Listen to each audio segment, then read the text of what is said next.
Yeah. No, we are live. Hey everybody, it's Cynthia Barnes with Simply Ask Cynthia, Celebrate with Cynthia, and Live with Cynthia Barnes. And today I am thrilled to have on my show Michelle Hecht. Hey Michelle. Hey, how You are you? inspire me. I just got to say you inspire me. Oh, you inspire me. You've been inspiring me for over a year. You're so silly. So I know all about you, but I'm looking forward to learning more about you. So tell the viewers who you are, who you serve, and the results that you get. What do you do?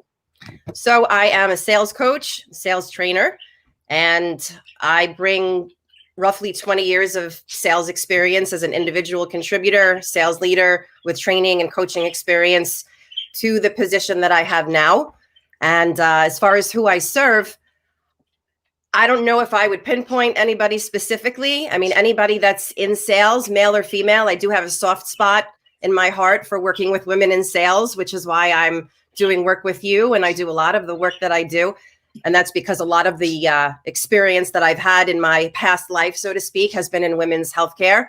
But I mainly serve sales professionals who believe that there is a more human way of doing things.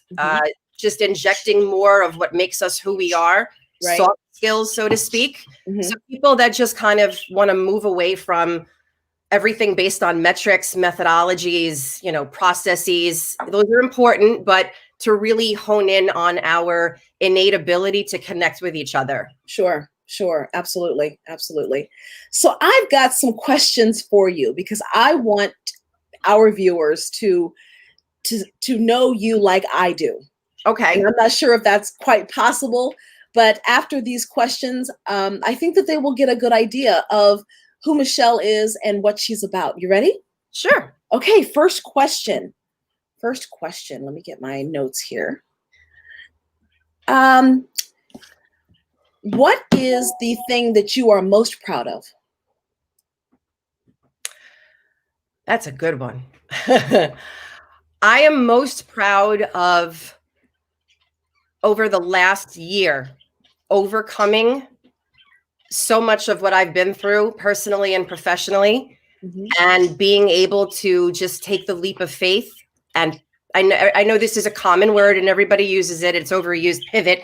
But I'm most proud of the fact that I was able to take the leap of faith and forget everything that I had been telling myself, that self-talk and self-doubt. And I was able to just move forward and take the leap of faith and do what I've always wanted to do, and do it at the height of a global pandemic. Yes. Good for you.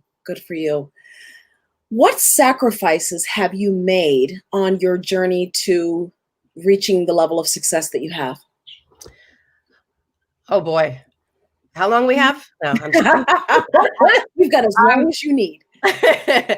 I've made so many sacrifices. I've made social sacrifices with family, with friends. I've made professional sacrifices. I've passed on opportunities that were presented to me that on paper looked unbelievable. But in my heart, I knew that they weren't the right fit for where I am in my life right now. I've made financial sacrifices. I've made emotional sacrifices. I mean, any which way that you spin it, I've made sacrifices, because that's how much I believe in my heart that I am exactly where I'm supposed to be. And I just have faith, and I believe in my ability to move past those barriers to get to where I ultimately want to be. Would you say that the sacrifices that you've made have been worth it? Absolutely. Without a doubt. No regrets? None. And every time I get down on myself about not having maybe the social life that I had, not that I would have it anyway, all of us are kind of on lockdown anyway, right? So anytime I get down on myself about plans or about things I could do, or purchases, or traveling, or anything at all, I remind myself, I bring myself back to why I started in the first place. Yes. And it's mindset. It's ultimately mindset. I agree. Having that growth mindset versus a fixed mindset. And kind of like those Buddhist principles of it is what it is. Yeah. Like that, right? Yeah. Yeah, You get the absolutely. face value. Absolutely. Don't over, dramatize it or Mhm. it is what it is. It is Yeah. what it is. Yeah, Right, just react right. to it. And as Ariana Huffington says, life is a series of what happens to us that we really can't control. What we can control is our response to it. Absolutely. And that's something that I've had a swift kick in the butt learning as far as control, because Yes. there are so many of us, men, women, sales, other industries, where control is a very powerful thing and it's Yes. important. And when you are used to somewhat having control over what you do and who you serve and how you do what you do, Right. and then you realize that there are so many things that are really not in your control. It goes back to what you said. We can only control our reactions to things and how we handle them. And it's a bitter pill to swallow. But when you start to realize that it's going to be okay, Mhm. there's a lot of freedom in that. Yes. Yes. That was almost Oprah-esque. And I'm looking at a picture behind you of Oprah, and I know that you met her. What was your greatest takeaway from your time with her? It's so funny that I didn't even realize, like, I have that strategically placed just because it's like the angel over my shoulder.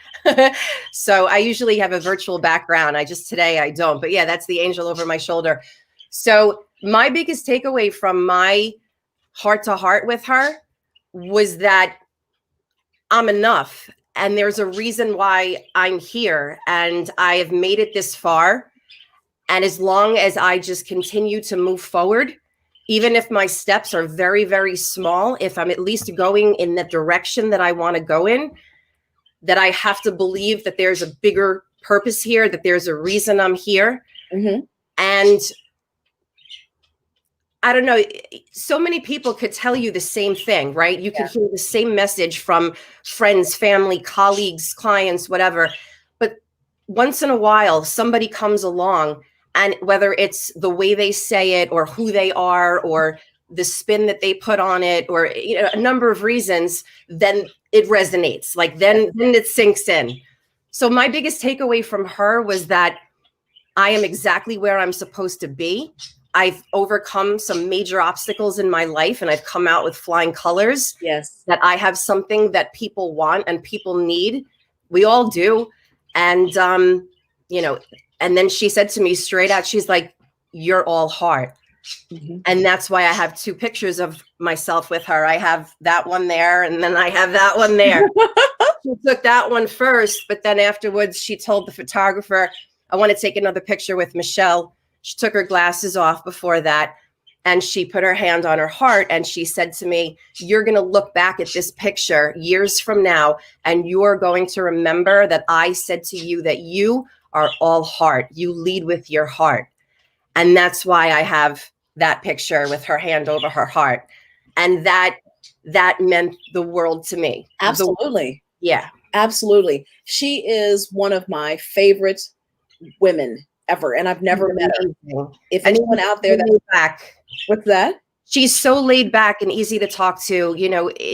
You would expect somebody at that level to just be different. She's interviewed and spoken to every leader imaginable, right? But talking to her was like just talking to a friend. It was just such an easy conversation. There was no air whatsoever. Wow. Because she struggled. She started at the bottom. She's overcome major things in her life. And that's very humbling. When you've been there, you come from a different place. Yes. You relate to people on a different level. You do. And you do too. You do too. And that's why you're so good at what you do. Talk to us about the biggest goal that you have for your role right now, your current role.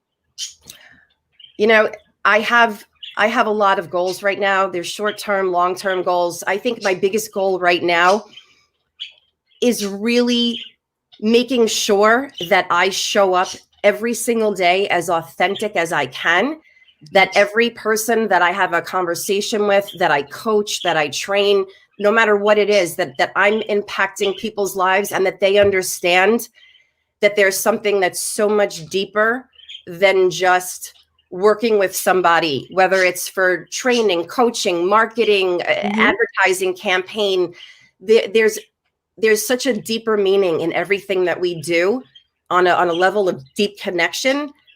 And I refuse to live my life anymore as somebody that just wakes up and goes through the motions and, you know, the 9 to 5 and goes through all the things on my to-do list. And then, you know, that's not living. That's existing. Right?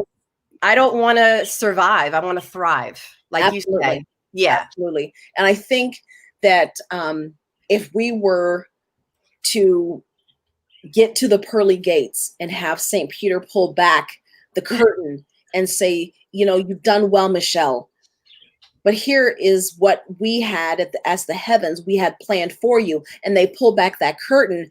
None of us wants to be surprised at what the heavens had planned for us. We actually want to leave it all out on the field, you know, leave nothing at all. Just leave it all out there. I love that. I love how you put that. That's incredible. Yeah. And I think that when you get to the pearly gates, and if you can honestly say and see that what was planned for you and what you're showing up with is aligned. Yes. That's the ultimate goal. That's happiness. That's inner peace and a life well lived. Yes. That's success. It's not about the money. It's not about the accolades. It's not about, you know, what you can collect. I think of success as not how many times I can get to the 1%. It's how many others I can help reach their goals. And absolutely, that's one of the things that I love about you is you are so centered and confident in your abilities. And you know that your success is based upon how many others you help become successful as well. Absolutely. And that's a servant's heart. It sure is. Yeah. They say, and if you help enough people get where they want to go, you'll ultimately get where you want to go. I 100% believe that. Yes, I know you do. And you practice it. You believe it and you practice it. So what are some constraints that you're currently facing and what would be possible if they were removed? You know, I think that for me, because I have taken everything that I've learned, that I've been exposed to, that I've experienced, you know, I'm always learning, I'm always growing, but you get to a point in your life where you look back and you're like, okay, it's almost like putting it through like a sifter, right? What do I want to keep and take with me as I move forward? And what do I want to leave behind that's not serving me anymore? Or at the time. Yeah, absolutely. It served me really, really well at the time. Sure. But then we get to a point multiple times in life where we have to make decisions and go in different directions. So I guess my biggest constraint is right now trying to take everything that I'm exposing myself to, that I'm experiencing, that I'm learning, conversations that I'm having. And in my mind, it's almost like a laser, you know, like it's scanning, like what do I want to keep? What do I think is really helpful and useful to help me grow, to help the people I interact with and work with grow, and what is really not necessary. Sure. And you know, and that's, I think, something we all experience on a day-to-day basis, but I think it's heightened for me right now because of the change that I've made, the professional change that I've made. And so, yeah, that's the best way that I could put it. It's a constant, like, is this helpful? Is this good? Is this useful? How do I want to strategically place this in my walk? Yes. And I think that starts with not necessarily what do we want to achieve, but who do we want to be? Yeah. And I was talking to somebody the other day and I said, you know, you can't really manage time. You have to manage your priorities. And she said, what does that mean? And I said, if you talk about who you want to be a year from now, not necessarily what you want to have, that shifts your mindset 180 degrees. 100%. Yeah, when we talk about, I want to be this type of person and this is how I want to show up, everything else follows. But you have to be crystal clear on who you want to be to your mother, to your niece, to Right. your kids, to your husband. If you want to be the best mother in the world, what does that look like? And what tools, skills, and abilities do you need today? And then be willing to ask yourself the same thing every day, because as we evolve and change, those needs evolve and change. Agreed? Absolutely. 100%. Yeah. And I think that what we do is we don't just ask ourselves, who do I want to be? Mhm. Maybe it's a female thing. I don't know. I know I can speak on behalf of almost every woman that I know. We ask ourselves that question and we compartmentalize it. It's not just about who we want to be in general. It's who we want to be professionally, personally, you know, all the different hats that we wear, all the different roles that we play. I believe that we can find an answer that's applicable to all of those. Okay. But we just have this propensity to break it down into such a granular thing where every checkbox and every box has to be checked. And then we're like, okay, I think I got this now. You know, we're hard on ourselves. So we are. We are so hard on ourselves. So when you talked about authenticity at the beginning, let me ask you this. Sure. Do you think that the way we show up professionally should be different than the way we show up personally? If you asked me that question a few years ago, my answer would have been different. In what way? I'll tell you why. Because, and I am the first to admit this, I have become so transparent and so vulnerable. I allow myself to be vulnerable because the biggest growth I've experienced has been a result of my being vulnerable and transparent. I showed up in my professional life for years, which is the epitome of imposter syndrome. I showed up one way. Yes, there was a bit of authenticity there. You know, I wasn't totally different, but I definitely was different as a professional than I was in my personal life for years.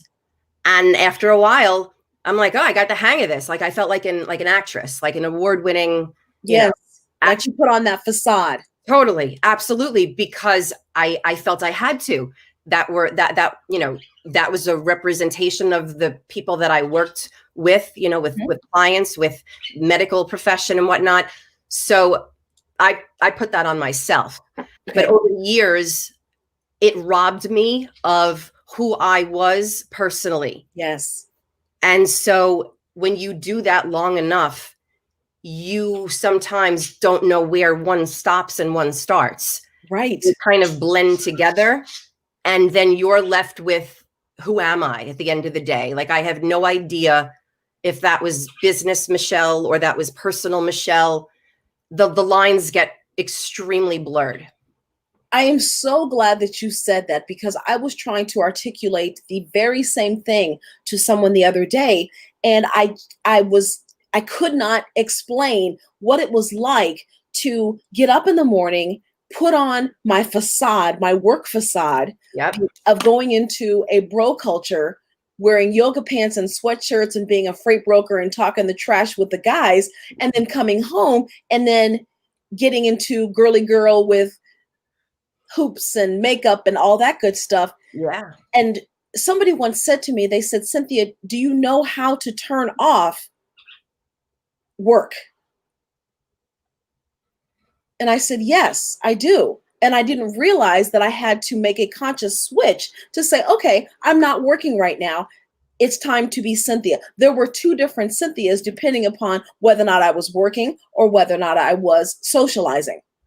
And I think a lot of women have to do that, regardless of whether or not they're in sales, medical professions, logistics, whatever. I think we have to do that a lot.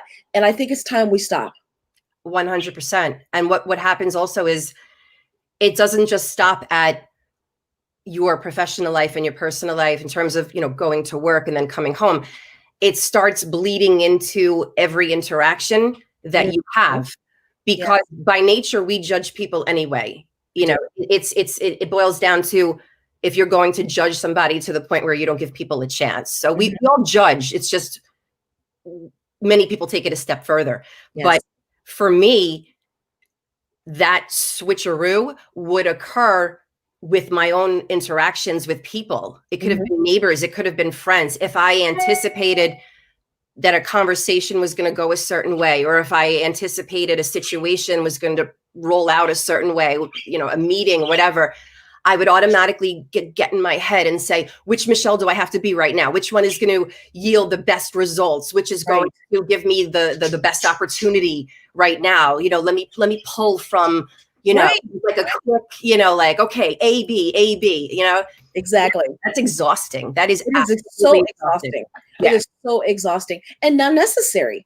Where did we get the idea that our authentic true self that we are naturally born with is not enough, and that we had to create somebody else to get along, to assimilate? I don't know where that started. It goes back to being judgmental. It goes back to the society that we live in, which people might not agree with me on this. That's fine. It's my opinion, and you're okay. You know, we live in a society that we are made to feel that we're not enough. Yeah. And whether it's in the workplace, whether it's subliminally with advertising, with the magazines we read, the food we look at online, with social media, with just the messaging that we get, whether it's blunt and in your face, or it's, like I said, subliminal, we are made to feel that we're not enough. And so that puts pressure on people, especially women, in my opinion, that we have to put our best foot forward. We have to show up every day and look perfect, sound perfect, act perfect, have the title after our names. We have to, you know, everything has to be, we have to be on our A game with everything. And because of that pressure, you're afraid to drop the ball a little bit and to be a little bit more authentic. Right. But you feel that that will hinder your ability or the perception that you're fully capable of doing both, of doing multiple things and still being a credible person that has integrity. Yes. Yeah. So when I was growing up, my father gave me a poem by Virginia Satir, I think is the last name. And it's called I Am Me and I Am Okay. And he made me memorize it and recite it. Yeah. It's a great poem. And if anybody out there is struggling with that inner critic and wondering how is it that they can encourage themselves to be authentic and to be comfortable with their authenticity and have the courage to show up as their authentic self, start with that. Yeah. So is it a long poem? Are you going to read it? It is. I'm sorry, what? Is it a long poem? Yes. Is there a particular paragraph or line or two that really speaks to you in your heart that you could share? If you're going to get emotional, I don't want you to do it. No, it's okay. It's okay. I love quotes and I love inspirational things. And I just, you know, I think that's obvious from the things I post, but that's what moves me. Some things that stick out are, in all the world, there is no one like me. And then there's another phrase where she talks about, I own everything about me. And she goes on to talk about the good, the bad, and the ugly.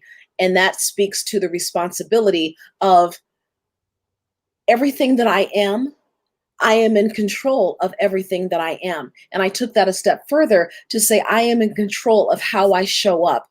Yep. So if it takes me to stop, take a beat and say, how do you want to show up in this situation, Cynthia?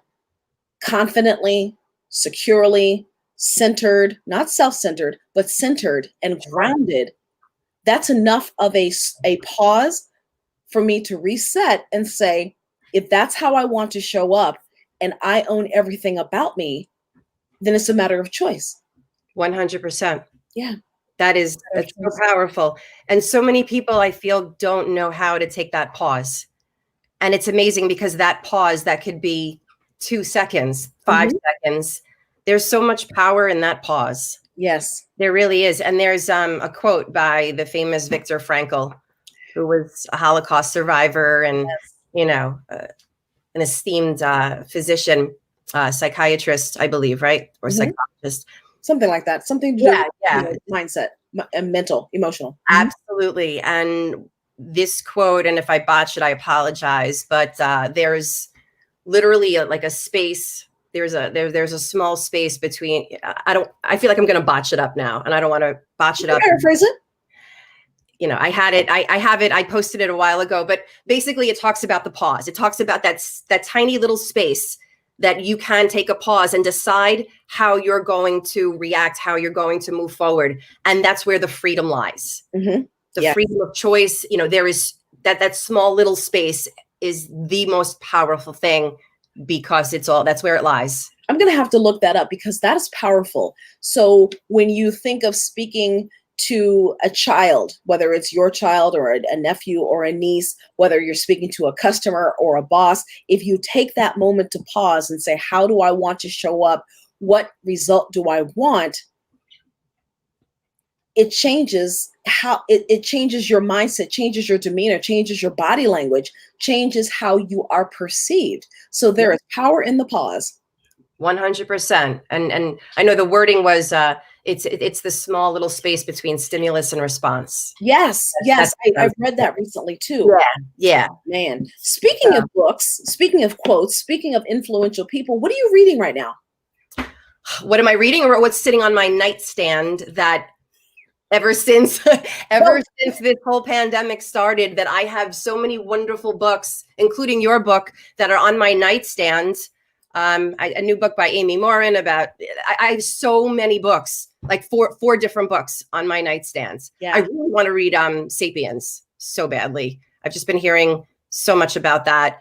And there's another book that Oprah's been talking about so much. I believe it's called Cased. Is that right? Am I saying it right?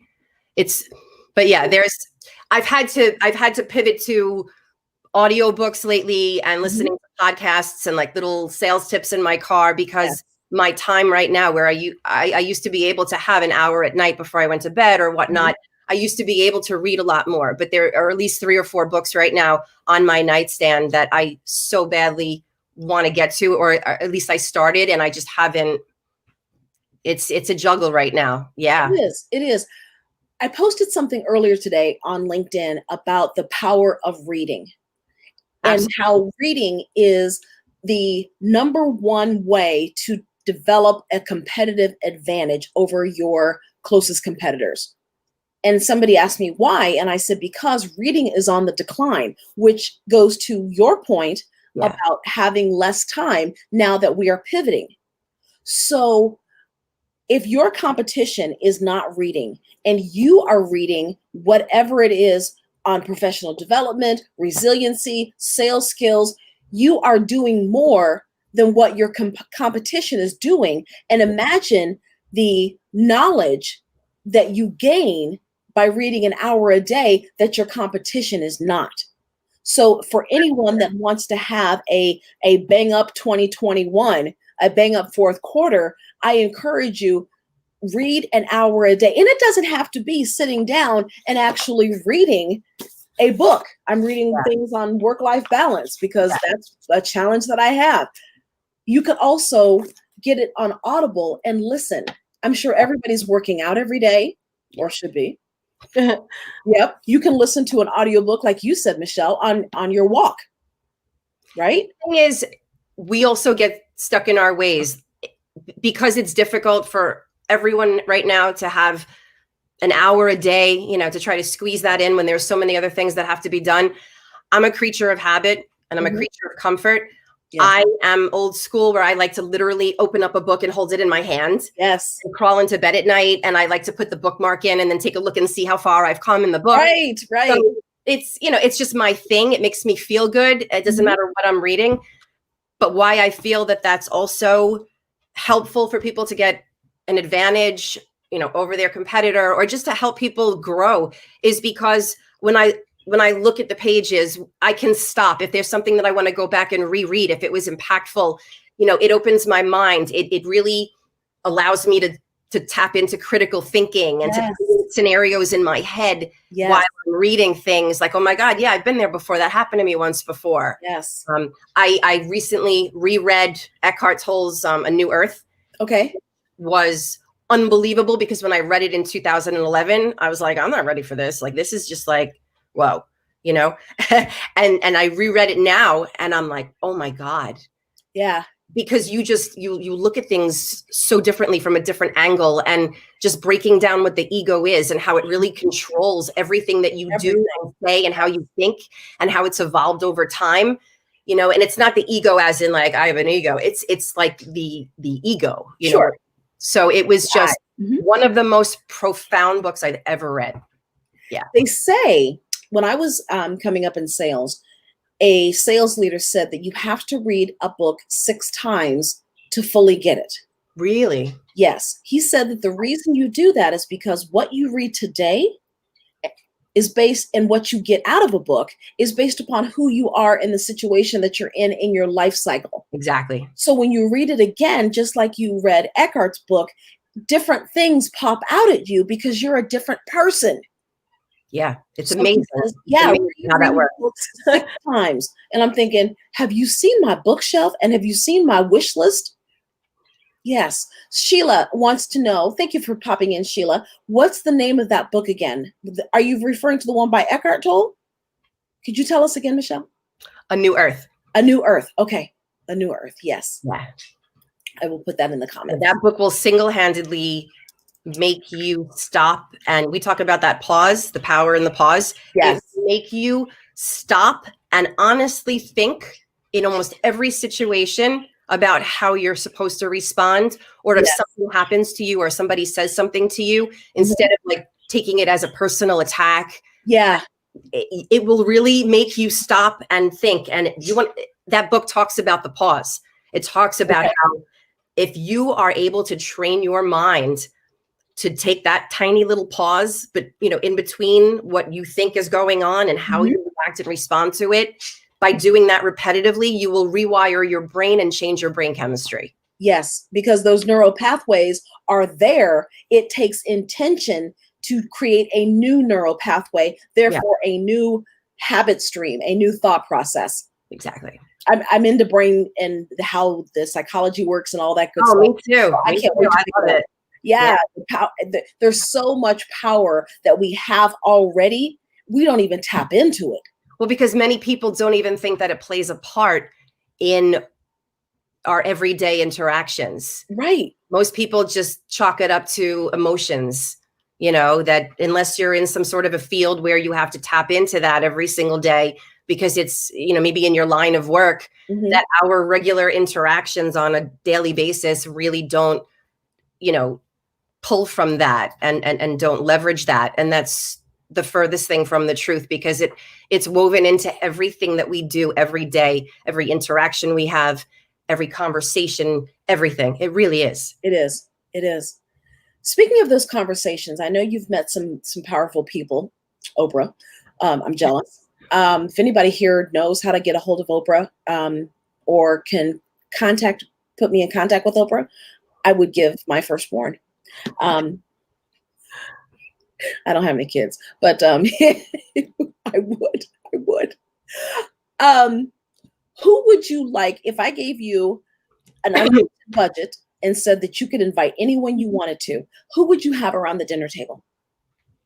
Wow, what a great question. I would have Oprah. Yep. I would have Maya Angelou. Oh, yes. I would have my Nana Shirley. Okay. I would have my mother.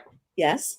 I would make this about, women, I think. I really would. I wouldn't, and I don't mean to offend anybody, like listening or family or friends. I would, these are strong women that probably Brene Brown.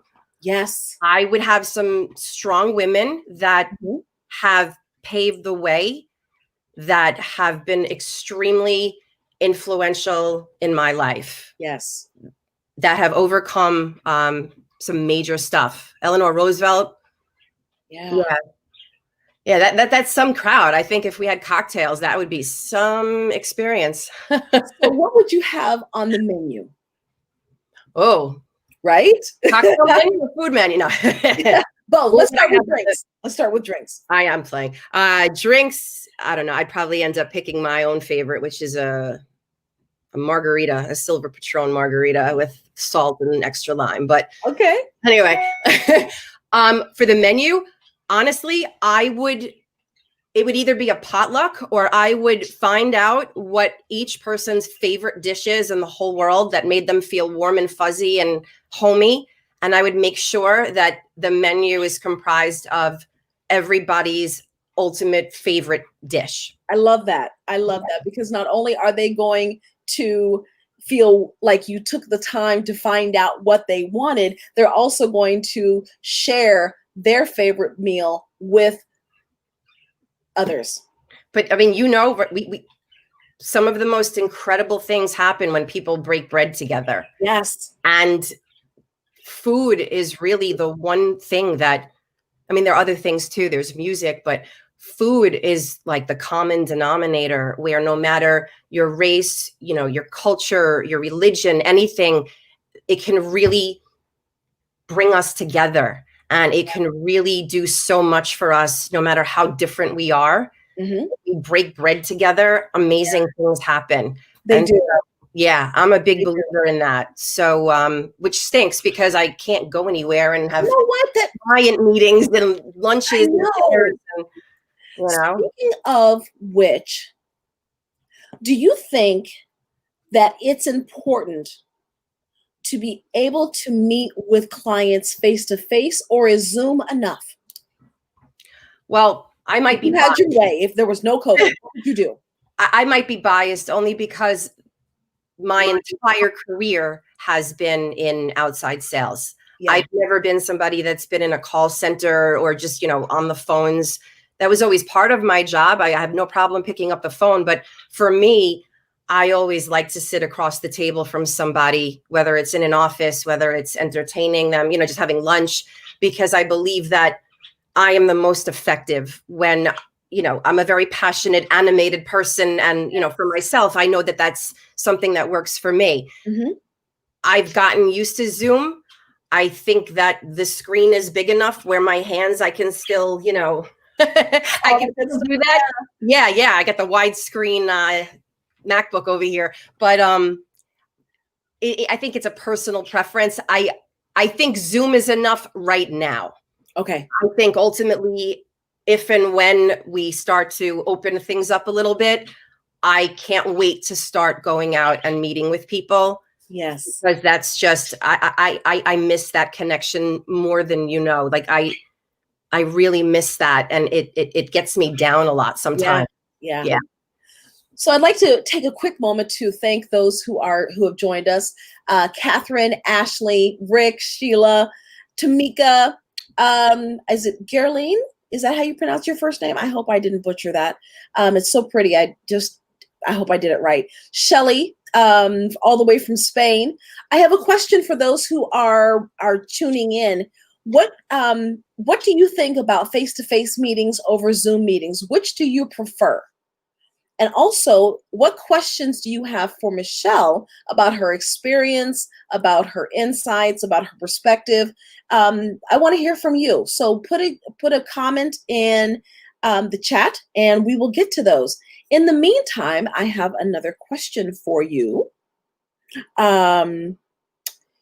What one piece of advice do you have for women in sales? Oh, that's a loaded question. I know. But one piece of advice.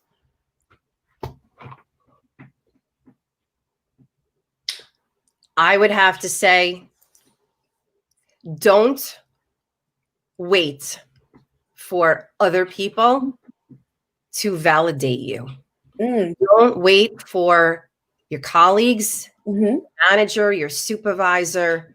Don't wait for people to come to you and make you feel worthy or make you feel that you've done enough or that you're accomplished.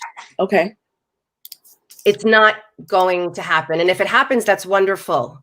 But if we stay in our little box and we work hard and we're good girls and we're obedient and we do what we have to do and we're, subservient, or, if we are always playing by the rules, that does not equate to everybody that we need to help us and support us to get to the next level. That doesn't equate to them knocking on our door and saying, Michelle, I've been watching you. I've been observing you. I see what you're doing. You're doing a great job. I'm going to promote you. Here is this on a silver platter.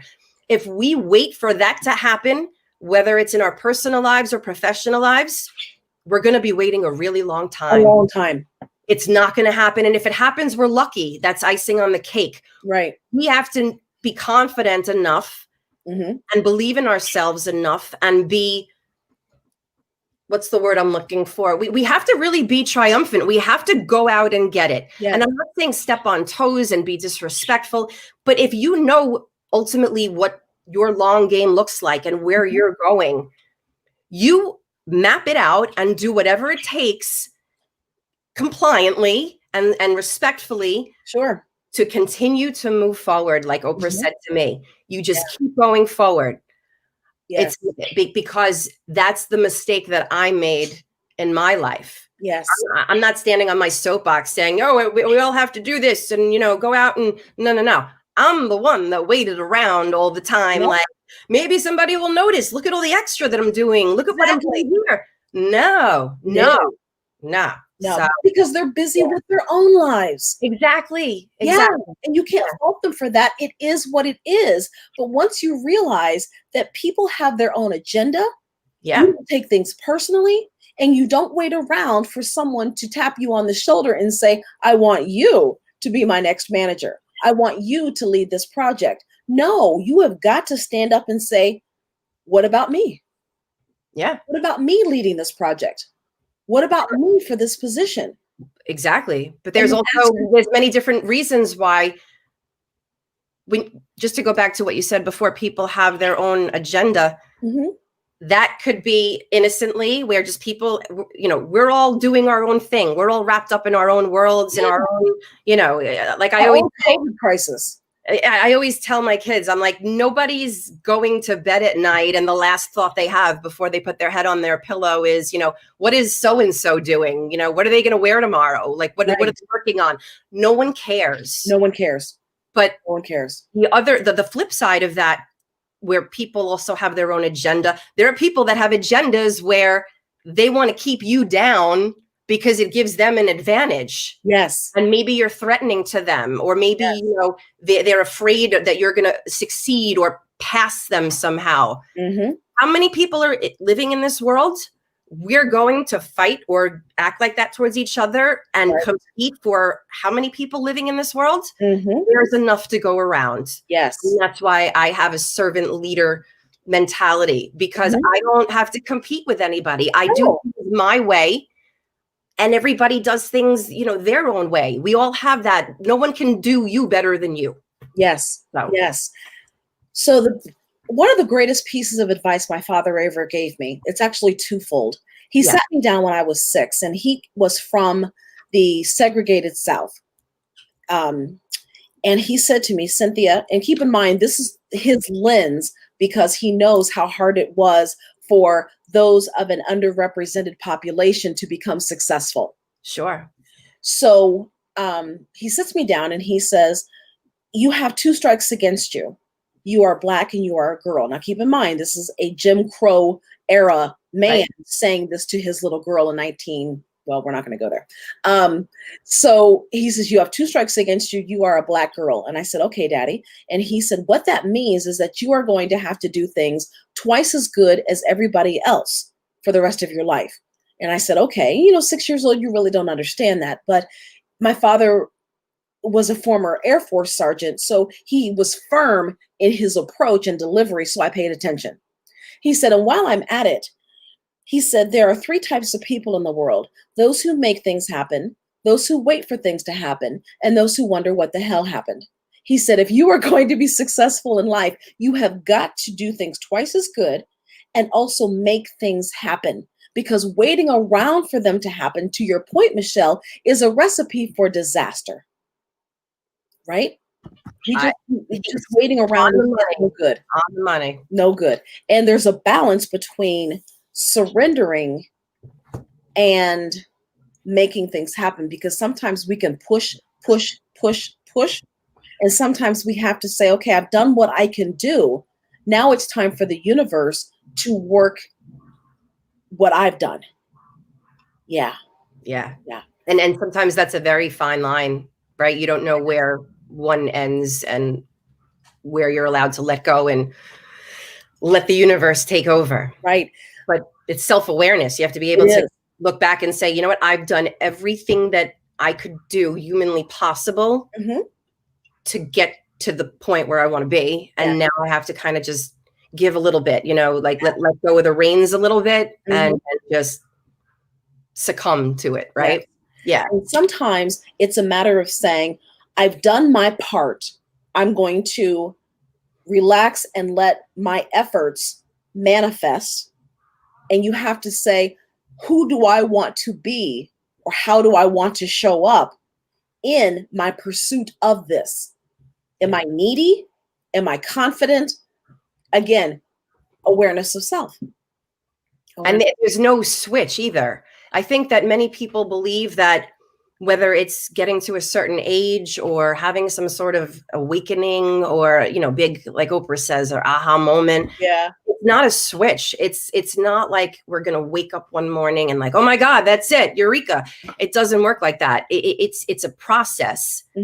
And it's almost like you're shedding all the old, negative habits and thoughts and things that are not serving you. And while you're shedding those little things, you're gaining the new ones and the ones that serve you well and that are productive and are supporting your goals. So it's a constant, it's like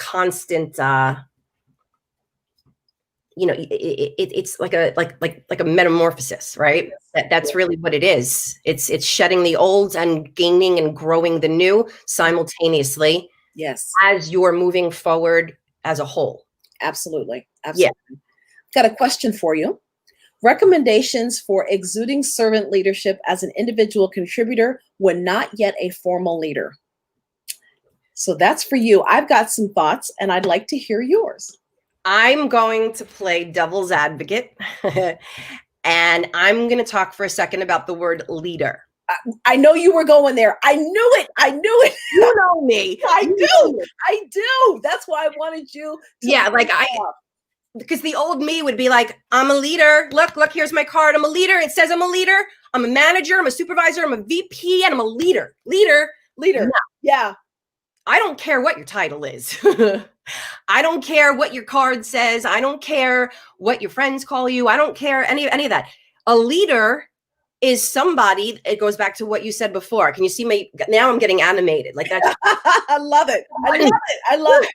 A leader is somebody, you said it when we first got on this call, by empowering other people and taking on other people's lives in a way where you want to see them grow and succeed and flourish and thrive, because by doing that, it makes you a better person. That's what a leader is. Yes. I've been down that road before where I wasn't given the attention or a second thought or the respect or a conversation, or I wasn't put in the spotlight, so to speak, because I didn't have a title and I didn't have that after my name, and I wasn't a leader. Yeah. But I always had the heart. I had the servant leader heart. Yes. And I've always had it. But as we get older, we realize that we, like you say, our vibe attracts our tribe. Yes. Maybe I wasn't surrounding myself with people that were able to see that. And so in turn, I decided that, well, that's not who I am. Maybe I'm living a lie. I'm not a leader. And when I started shifting the people that I surround myself with, and I started to realize that, wow, all these people are coming out of the woodwork and they see this in me, and are they all blind, or am I crazy? That's what a leader is. So yes, does it help to have a title? Of course it helps. I'm not going to say it doesn't. Sure. But it starts with what's in here. It starts with what your why is, what your purpose is. If you're living every day authentically and with intentionality, that's what it starts with. Absolutely. I hope that answers the question, because I just got fired up. I'm sweating. So when I think of leadership, I think of, you don't have to have a title to be a leader.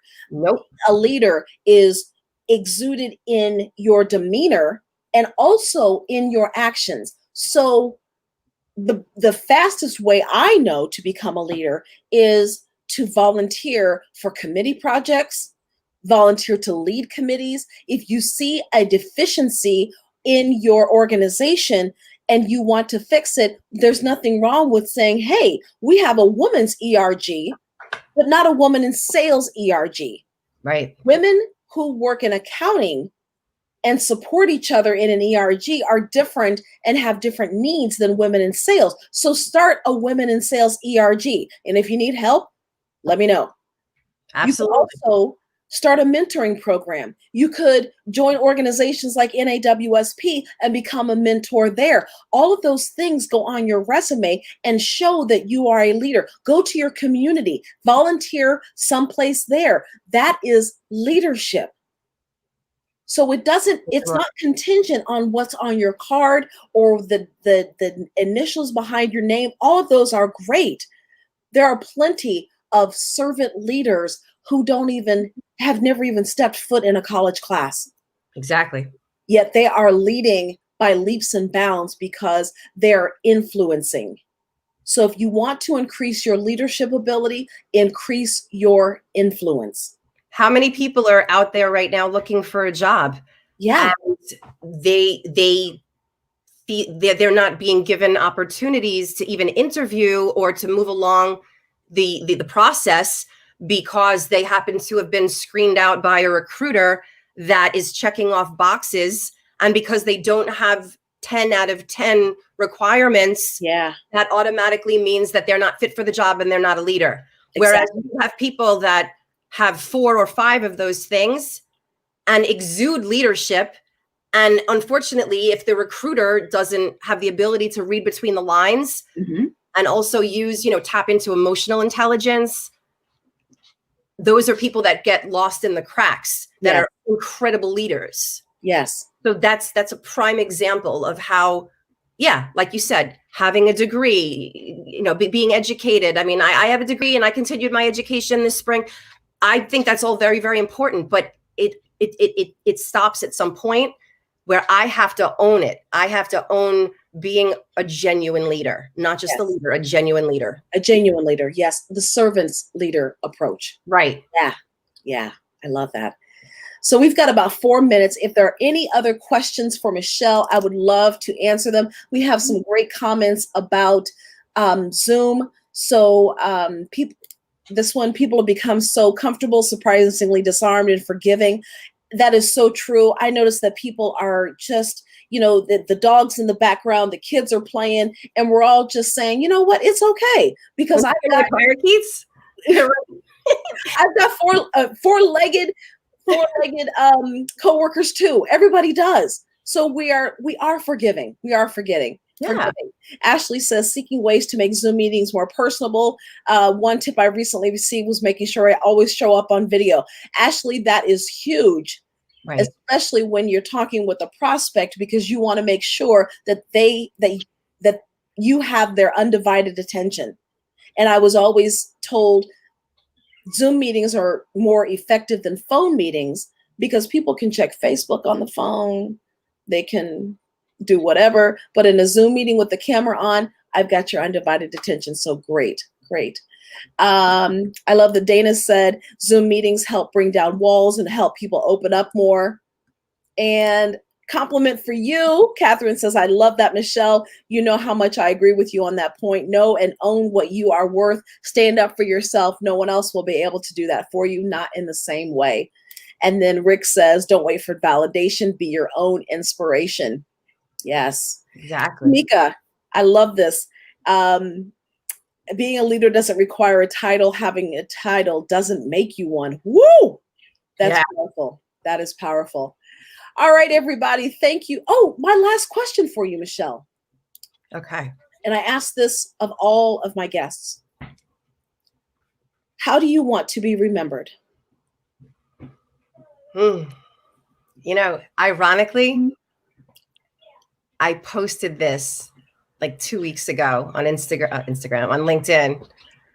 I want to be remembered as somebody that gave everything that I had to make others better, to make others happier. Mhm. That I used, I led with my heart. Yes. And that, like my favorite quote, like Maya Angelou, so beautifully said, people will forget what you say, people will forget what you do, but people will never forget the way that you made them feel. Yes. And so that's something that I live by every single day, whether I have a 5-minute conversation or I do a consult or I coach somebody or I just get on the phone and shoot the breeze with a friend or whatever the reason is. I don't show up differently anymore from one to the other. I show up the same way with the same passion and the same intentionality and the same heart. And so I want the people that I leave behind, right? Yes. Know how much I love them and care about them and how I want them to succeed and be the best version of themselves no matter what the capacity is. You do that with excellence without asking for anything in return. That is who you are. Yeah. Even though I've never met you face to face and it's only been over Zoom and phone calls and texts, I leave our conversations feeling better about who I am. You make me cry. It's true. It's true. There are people that talk the talk, but you walk the walk. You are truly a servant leader who wants to make sure that people say, my life is better because Michelle is in it. Yeah. And I thank you for that. Because in a world where we are lied to and betrayed by leaders of companies and nations, your authenticity and your willingness to be vulnerable so that you can be someone that others want to be is remarkable. And I thank you for that. Thank you so much. And I thank, it's petty, but I'll say it. I thank all the people in the last year, especially, that closed doors, that made me feel small, that made me feel that I wasn't worthy, that made me feel that I didn't have what it took.